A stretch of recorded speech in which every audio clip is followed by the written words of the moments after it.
السلام علیکم ورحمۃ اللہ وبرکاتہ الحمد للہ رب العالمین والصلاة والسلام علی رسولہ الکریم اما بعد۔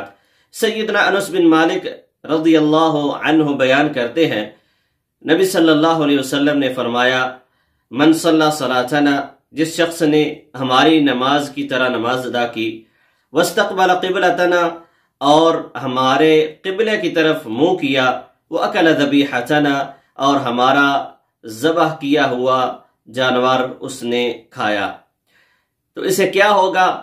نبی صلی اللہ علیہ وسلم نے فرمایا، فَذَلِكَ الْمُسْلِمُ الَّذِي لَهُ ذِمَّةُ اللَّهِ وَرَسُولِهِ، تو یہ ایسا مسلمان ہے جس کو اللہ اور اس کے رسول کی طرف سے ضمانت حاصل ہے۔ فَلَا تُخْفِرُ اللَّهَ فِي ذِمَّتِهِ، نبی صلی اللہ علیہ وسلم نے فرمایا تو تم اللہ رب العزت کی ضمانت میں خیانت نہ کرو۔ اللہ رب العزت کی ضمانت سے کیا مراد ہے؟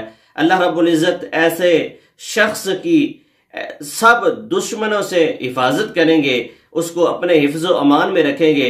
وہ دشمن چاہے شیطانوں میں سے ہو، جنوں میں سے ہو یا انسانوں میں سے ہو، اللہ رب العزت ہر قسم کے دشمن سے اس کی حفاظت رکھیں گے۔ اور اللہ رب العزت کے ضمانت میں خیانت نہ کرو، اس کا مطلب یہ ہے کہ جب بندہ ان ساری چیزوں کو چھوڑ دیتا ہے، اللہ رب العزت کی نافرمانی کی طرف آ جاتا ہے، نماز کو چھوڑ دیتا ہے، تو پھر اللہ رب العزت کی ضمانت اس شخص سے ختم ہو جاتی ہے، پھر وہ اس نقصان کا خود ہی ذمہ دار ہوتا ہے۔ بعض دفعہ اس کو انسانوں کی طرف سے نقصان پہنچ جاتا ہے، اور بعض دفعہ اس کو شیطانوں اور جنوں کی طرف سے نقصان پہنچ سکتا ہے۔